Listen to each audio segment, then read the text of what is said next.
Namaskar. Welcome to Honest Astrologer YouTube channel, and today I'm going to talk about a combination which is found in some really rich people's chart, which is Shani in the second house, Saturn in the second house. So do you know someone who was born poor but out of sheer hustle, thrift and hard work reached the top of the social order? I am willing to bet that this person had a second house Shani. While many have condemned this placement, I personally beg to differ. I usually like this placement. Okay, it's a fairy tale, rags to riches story. So I usually don't talk about celebrity charts, but in order to prove a point here, I'm going to talk about two charts today, where these natives had a second house Shani and they did very, very well in life. Number one is Warren Buffett. So I have this WhatsApp group of close friends who keep me sharp. They are very intelligent people, and they keep asking me questions about astrology, which keeps me on the top of my game. So I was telling them that Shani and Rahu are the two planets which give a lot of riches, and they were throwing horoscopes, and we were trying to see the patterns. Then somebody asked me what would Warren Buffett have, and I'll be honest, till that time I hadn't seen his chart. So I speculated he might have exalted Mercury in first house and a Shani in second house. So when the horoscope came up, he did have an exalted Mercury, but had it in the 11th house, and he had a second house. And if America had Warren Buffett, India had Dhirubhai Ambani. So this man used to be a petrol pump attendant, and he ended up as one of the richest people alive. So why I'm talking about these two charts? Because I want to show that Shani is not always restrictive or bad. Shani can bring great success and growth. So it's actually a blessing from the god of wills to have Shani in the second house. I call it the Kuber Company. So I have often seen that these people are born to humble parents, but after slow and steady rise in life, they start to save money and someday they become very, very rich. And there are reasons for it. Number one, these people worry a lot about security. Okay. While I'm always delighted to see this combination in the chart, I tell my clients not to worry about money so much. They have this blessing when it comes to money. But still they have so much insecurity that they remain conscious about their money. Okay. They keep on amassing riches. Most of them are very stingy. Most of them would not want to spend their money on almost anything. Second point, living below the means. So I have seen these people always go for the most economically viable positions. They would make the most economically viable bargains. They would always remain below their means. Now Warren Buffett is one of the richest people in the world.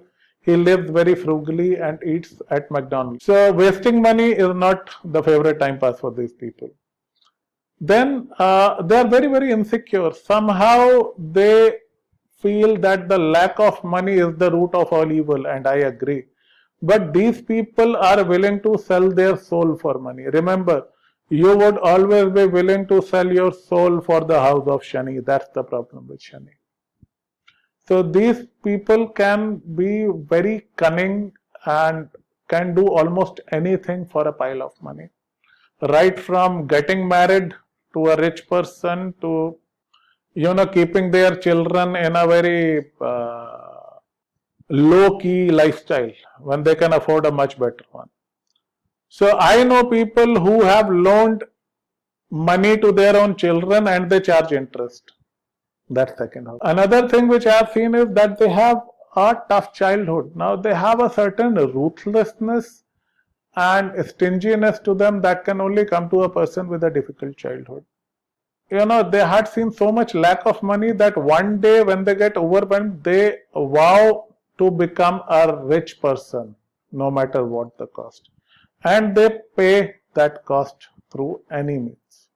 So this can be their strength as well as their weakness. So it can take them to the top, it can make them very rich, but it can literally ruin their relationships and families. Often I've seen these people have a problem with their children.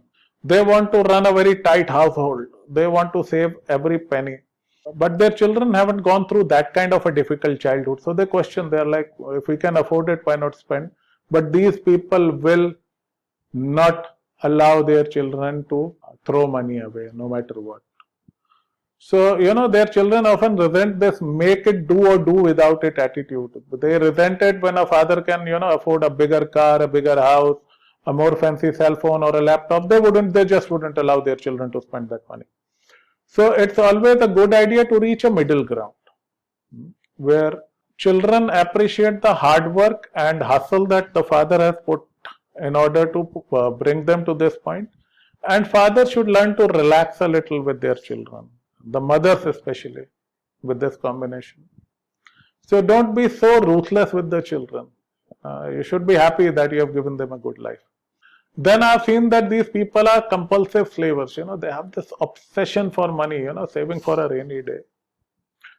And I have seen people who have bank accounts where it's only the deposit entry for 5 years, not a single withdrawal.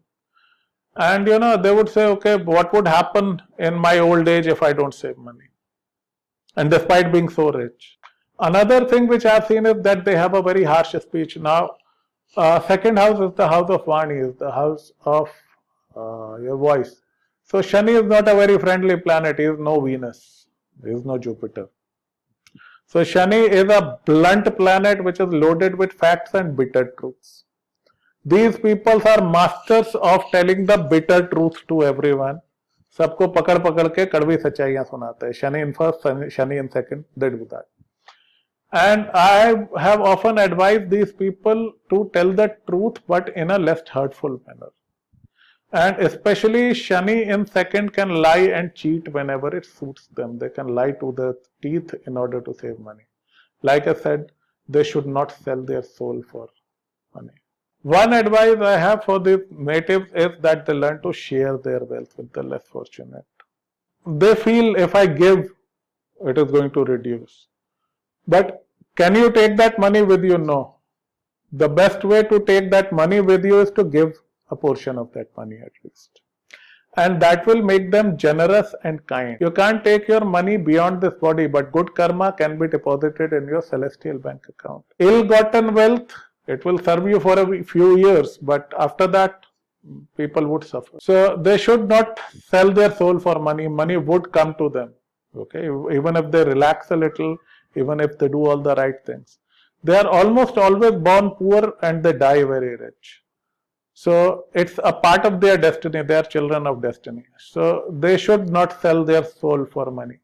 They should go a little easy on the family. And believe it or not, there are a few things more important than money. Though Shani in the second people might find it hard to believe. Jai Shri Krishna.